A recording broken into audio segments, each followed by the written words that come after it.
नमस्कार, सर्वांचं स्वागत आहे आपला आवडता यूट्यूब चॅनल दिव्यांग ध्यास आणि विकासवर।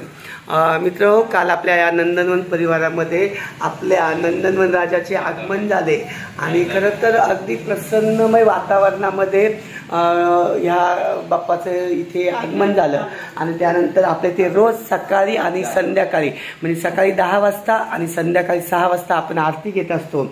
आणि आज रविवार दिनांक 8 सप्टेंबर 2024 आज खरं तर आपल्या सकाळच्या आरतीचे मानकरी इथे आलेले आहेत। सुरेखाताई उत्तम मोरे जे की शिरोलीहून आलेले आहेत आणि सोबतच आमच्या नंदनवनातील लाडक्या मुलांच्या लाडक्या ताई म्हणजेच आमच्या विमलताई।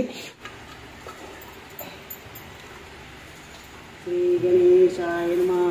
वक्रतुंड महाकाय सूर्यकोटि समप्रभ देव सर्व कार्येषु सर्वदा सर्वमंगल मांगल्ये शिवे सर्वार्थ शारदे शरण्ये त्र्यंबके गौरी नारायणी नमोस्तुते।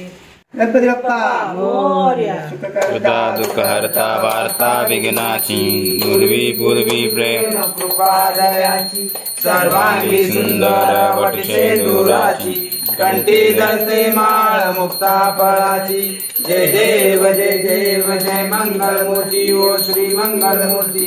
दर्शन मात्रे मन श्रावण मात्रे मन कामना पूर्ती। जय देव जय देव।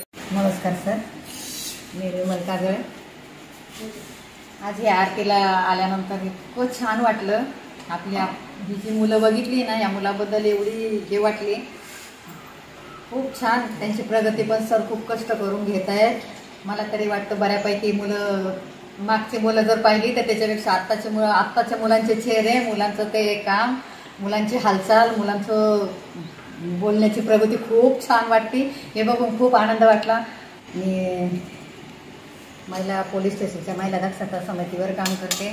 आपले बजरंग दलाचं मातृशक्तीवर मी काम करते, दुर्गावाहिनीवर काम करते, आपली सेवा संघटनेचे काम करते। मी अन्यथा सगळ्या संघटनेला रिक्वेस्ट करेल की रोज मला वाटतं 10 दिवस एकतरी आपल्या प्रत्येकाच्या संस्थेने एक आरतीला यावं आणि मुलांना आनंद वाटेल असं काही वातावरण व्हावं, खूप अशी अपेक्षा करते। मी खूप प्रयत्न करेल की मी प्रत्येक संस्थेला निमंत्रण देण्याचं काम मी आजपासून करेल की कोणत्याही एका आरतीला जर एखादी संस्था येऊन जात असेल तर खूप आनंद होईल।